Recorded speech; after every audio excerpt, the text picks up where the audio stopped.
So we decided that our two old men discussions sometimes might be of interest to other people. So we're not changing anything. Just trying to keep away from the big bad bogeyman of Facebook or YouTube who will delete anything that is the wrong word. But anyway, we're talking. Michael and I were born just a few miles from each other in Manchester, but we met, strangely, ironically, when we were here in Taliban. Michael saw a video that I made, and it showed a shot of the house that he has in Taliban, and he got in touch, and we've been pals ever since. These are our sanity checks, yes? So we come and we remember what it used to be like in old Manchester. They don't seem to have worked yet, but they were working, we're working on that. Yes, there's no guarantees, by the way. Yeah.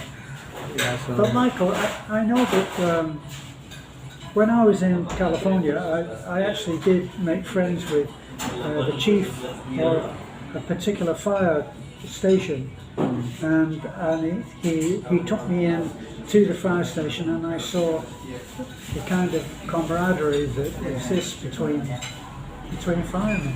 You know, but you were a fireman. Yes. If I get my dates correct, I joined the New Zealand Fire Service in 1970, where I spent maybe 12, 13 years. And that included 3 years, 2.5 years basically, in the Greater Manchester Fire Service also when I went back to So you England. were in Manchester as well? You were a fireman there? London Road. I didn't know that. That's why I told you about the marching and we went through the tunnel. We're doing squad drills. See, that's the difference. Is what are we? We're 10 years difference. 10 years difference between us. So you're 10 years behind me. I left Manchester for good, really, when I was 15. So I went into the army. But you stayed in Manchester until you were 21. Yeah. Well, that occurs as a natural progression of what we did around our area where we lived. Those of us who were fortunate enough to get an apprenticeship in engineering, which I did, and I left just after my 15th birthday. I left school and basically started my apprenticeship in a local firm called Robinson and Kershaw, where incidentally during the World War II, this is the place where they made the tanks, the Churchills and the Chieftains. Wow. And I can say it now because I'm old, they won't come and prosecute me, but statute of limitations. And it wasn't very far from our house. I mean, I used to walk to work and maybe take me 10 minutes, you know. Yeah. But lined up, there was hundreds and hundreds and hundreds of tanks. Wow. All parked outside. There were hundreds and what we did, we found that the aerials for the radios were very long and telescopic, of course, and we as kids used to go and get them and make fishing rods out of them. I thought about it nothing at the time, now, but thinking back, I mean, my God. So much for being with the war effort. Yeah, I mean, everyone in the estate who liked fishing, they had a fishing rod on. They had a telescopic fishing state of the art fishing rod. Oh yeah, so that's so that memory will never leave me. But amazing. So let's at that time, I'm like, the thing is with apprenticeships I found in the UK in those days is that you usually started at 50 years old and you serve your time until your 21st birthday. That is when you've served your time. That's what they call time served engineer. Right. So in modern speak, that would be graduation. Yes, on your 21st birthday. And then you got sort of a real wage. Right. So did you continued on with the same firm? Yeah, with the same company. Sadly, because this firm, its forte, what it engineered was heavy fabrication, welding, things like that. And they had designed their own what we call a torsion box.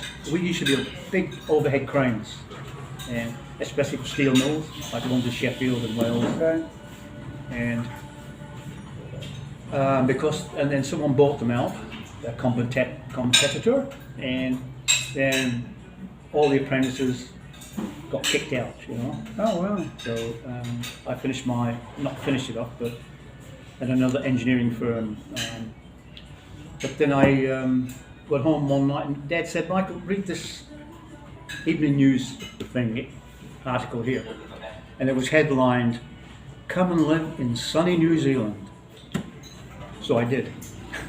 So whereas I went into the army as a boy soldier at 15, actually it was around 15 and a half, because I worked at first in a job for about a month or 6 weeks in a clothing company, and then I got a job in the pit. So for me, that was a really good job when I was 15. To get taken into the coal mines was an excellent job. You know, that's how I viewed it. I thought I was pretty lucky, and I went to work. I went into training, and what we did once they had enough kids in a group, we actually at what was then the Robin Hood pit. Yeah. Did you know? I've forgotten. Was it Worsley or some? Worsley, yeah. It might have been that. I used to travel by bus through Salford. Yeah. So it went out through that way, and I did my training, and you went down the pit so that you were familiar with what it did, and they did stuff. They did stuff like they had an area of the pit which had been worked, and everything was still going. So they had the railway lines for the tubs, and everything were going down there. And they'd have little places where you could practice turning the tub and putting it back on lines, and a grab for that.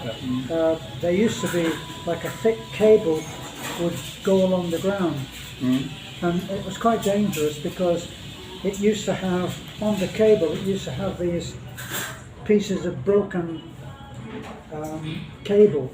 Okay. It was multi-strand cable. Yeah.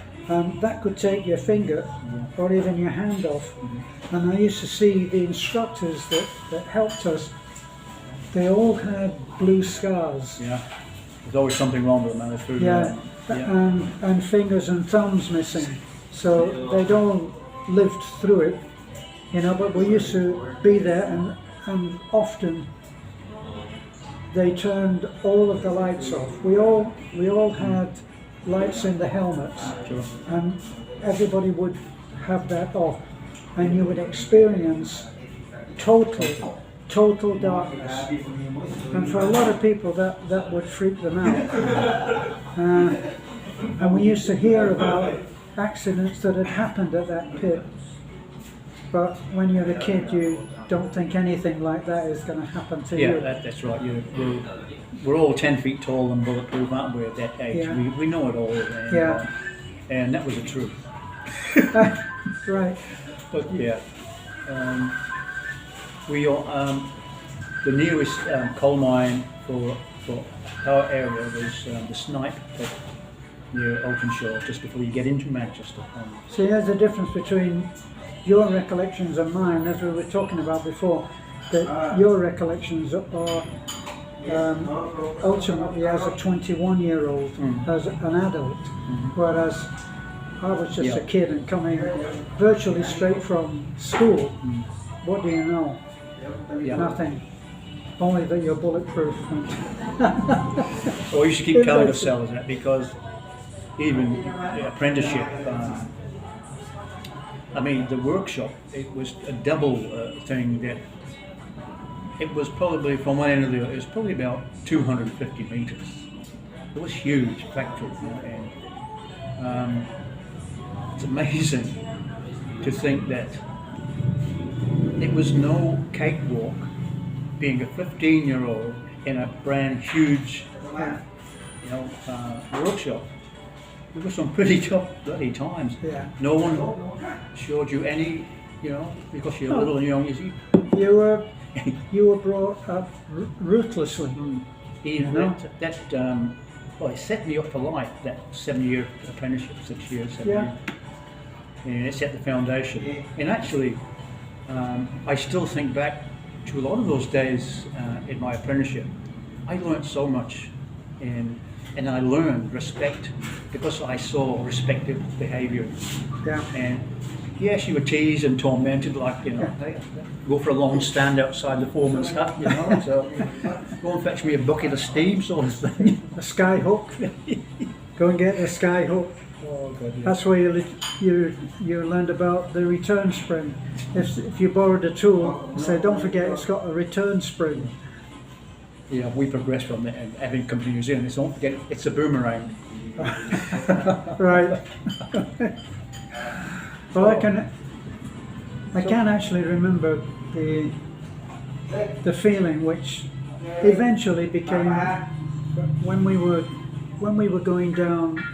It was an open cast pit at Robin Hood, and when we were going down there, we used to go down not like you've seen in America. In America, you saw these huge cages that went down, and they were made for people to go in. But in Robin Hood pit, it was a multi-leveled thing that would take two, each would take 2 tubs, and then they dropped it down a little bit further, and then they put 2 more tubs, and we used to go down in that, and it's quite an eerie thing to be dropped down with all of the noise of water plopping down. Yeah. It's an eerie thing. And of course you can look down, and it was 1,000 feet, being dropped 1,000 feet. Did you have any sense that it was very deep, or could you see to the bottom, or was it blackness? Those darkness? that were on the edge, even though there was a bar across, you could actually look down, and the actually cage itself, which you were in, was a very small part of that huge round tube that you're being dropped in. So you're not looking at the wall here, it's over there by that. So it's not claustrophobic, you have a sense of space around. Yeah, but that total but blackness.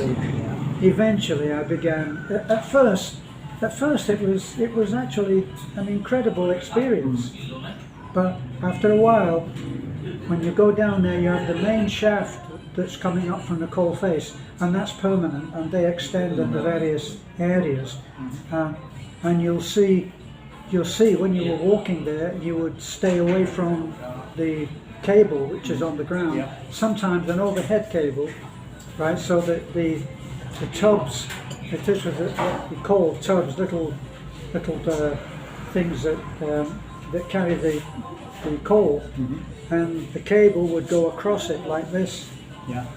And you have a clamp which holds it on the hook and pulls it along like that.